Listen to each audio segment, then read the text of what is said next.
when I'm sitting next to the director and we're watching the piece of music up against the screen, and we're watching it together, he doesn't have to say anything to me. You know, I'm usually the first one to go, yes, I know it's completely wrong and I know what to do.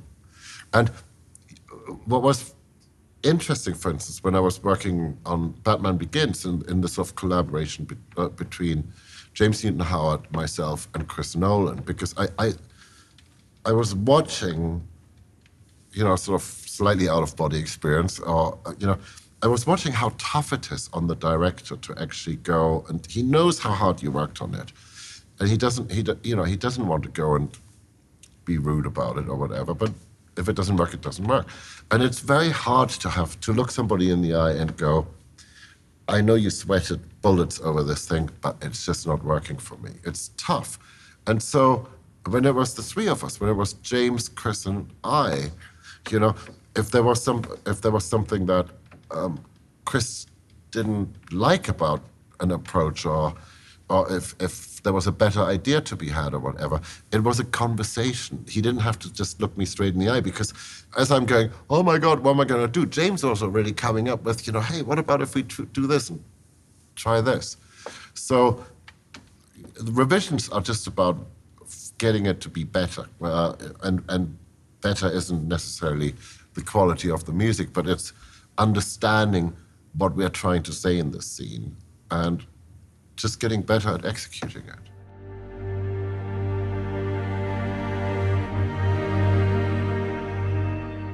The first revision really happens as I write this musical diary, which is just my way of figuring myself into the story, into the material, into the director's brain, into the style we're going to be presenting this thing in.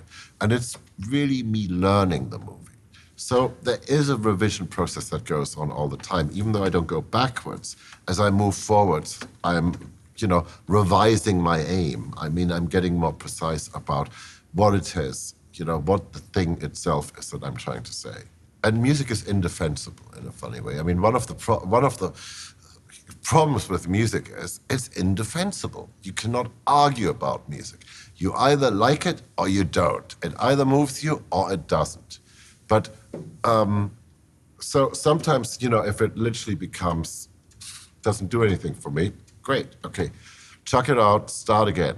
But usually by the time I play something to a director, I know why those notes are there. Just as he knows why that scene is there, or why that shot is there, or why the camera is at a certain angle, and why this is a night scene as opposed to some breakfast scene, even though the light would have been better at 5 o'clock in the morning, etc. But we sort of intellectually can defend the thing. The only thing we can't do is, I will never be able to talk you into liking a certain piece of music, and I will not ever attempt it, because what's the point? What's the point, you know? And then it's just things we discover together. You know, oh, hang on a second. If we moved the whole cue down 20 feet, I mean, that was the Terry Malick thing. We would go and that Journey to the Line piece, which is it 7 minutes long? Something like that. It's lengthy. We spent all day moving it by 1 frame later, watching it, moving it 2 frames earlier, watching it. You know, I mean, we knew the piece was good and we knew the film was good. It's all a bit like, you know, you're sitting there under an apple tree in the middle of summer and you're just holding your hand out and just, that apple just drops off the tree right into your hand. I mean, that's how you want the music and the scene to work. And it's not always that easy. But so the revisions are happening constantly.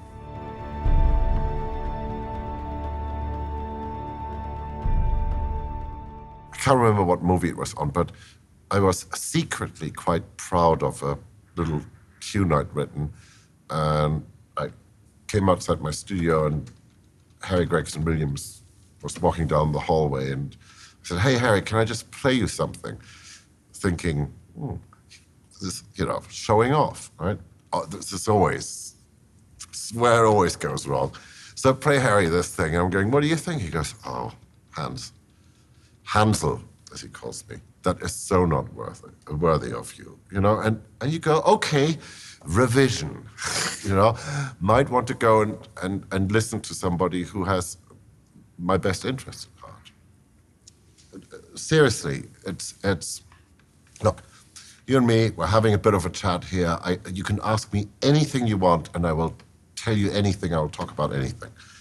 But when it comes to playing a piece of music, I become very, very fragile because it's sort of, you know, I keep describing it as its own autonomous language and all that stuff. Well, there's a downside to that. I feel you can absolutely and completely figure out who I am when I play you this piece of music. It's the most personal and private thing I can do.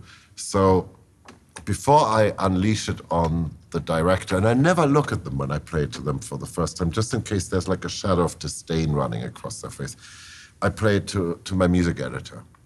Because, you know, I work with Bob Bellamy for, God, I don't know. We're very, very old. The two of us together are probably, yeah, we are more than a century. You know, Alex Gibson, Melissa Muick, these are all people that I trust with more than my life, because that's what it feels like.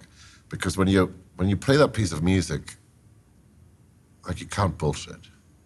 You know, this is it, moment of truth, and I don't want to hear any great praise, etc. And they know exactly how to react, and because I just ask them, you know, and it's very simple, it's very binary. I go, is it shit, or is it not shit? And if it's not shit, we can play it.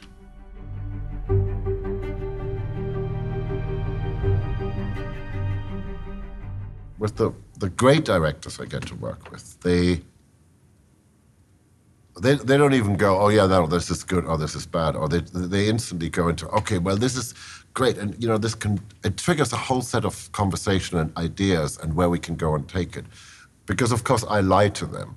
I pretend, you know, it just came to me suddenly and it took me 10 minutes to do when I was really sweating for 6 weeks, you know, and going through, you know, panic attacks and everything else.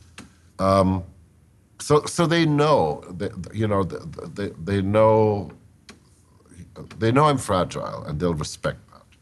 Yeah, I remember Chris Nolan once saying to me with a piece that I didn't really believe in either, going, well, maybe that should be for another movie. I'm going, yeah, I know exactly what you mean, let's bin it. You know, it was a very gentle, you know, a gentle way of telling me it wasn't, you know, and I mean, that's part of it. We're fragile when we do this stuff. And so I remember one of the first directors I ever worked with, you know, when I was doing small independent films in England.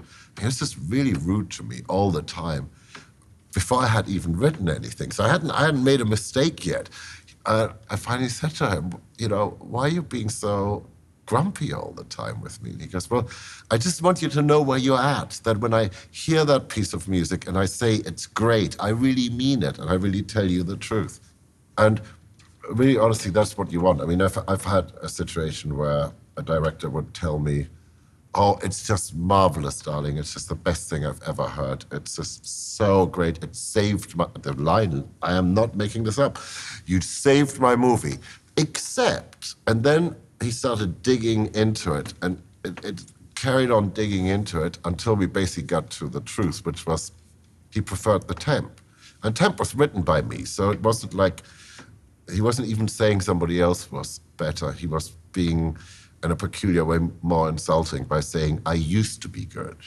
But somehow, you know, your job is, you know, just figure out what the idea is, and you phone your director and goes, hey, look, I have an idea. What if we approached it from a completely different angle, or something like that? It's your job to figure out how to fix it. You know, you broke it, you fix it.